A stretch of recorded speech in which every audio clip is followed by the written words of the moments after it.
School will be for Sacramento City Unified Schools. When teachers and other staff members went on strike a little over a month ago, kids missed over a week of school, so that lost time stands to cost the district in more ways than one. And with the clock ticking down to summer break, parents and teachers are wondering if the school year will be extended or not. Fox 40's Karma Dickerson is live outside of Sutter Middle School with what we've learned about when families and staff might have some of those answers. Karma. Well, we did want to talk to families and get some feedback about having this uncertainty at this point. So we did ask them to weigh in on the end of the school year, whenever that turns out to be. How important it is for Sacramento City Unified students to get in an extra 8 days worth of education depends on who you ask. There's an extra week, there is. If there's not, then there's not. It's not a big deal.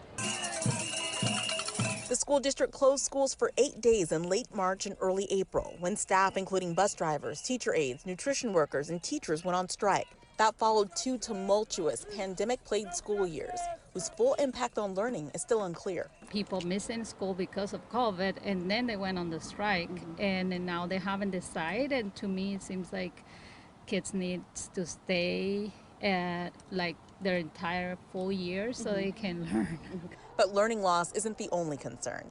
In April, the County Board of Education reminded the school district of the financial costs of the strike, saying, while the district expects $8.4 million in savings because of the strike, it will also be subject to state penalties of $47 million for failing to offer the minimum number of instructional days and minutes. The school will lose nearly $39 million. The district has proposed extending instruction Thursdays and adding an extra week to the school year, but ironically must go back to the bargaining table with some of the same parties that went on strike to be able to accomplish that. Do you think it's accurate to say that both sides agree that those days should be made up? Right now, it's just the logistics of how exactly that's going to happen?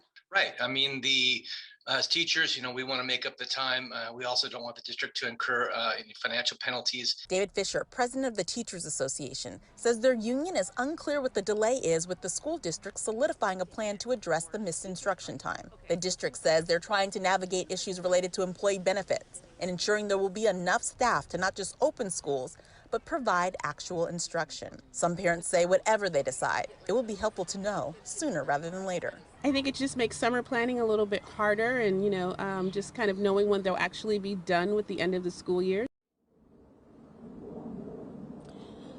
And if you're wondering what the answer is for exactly when we're going to know what's going to happen with the end of the school year, we don't yet have one. However, I have heard from the school district that there should be some sort of update coming this evening.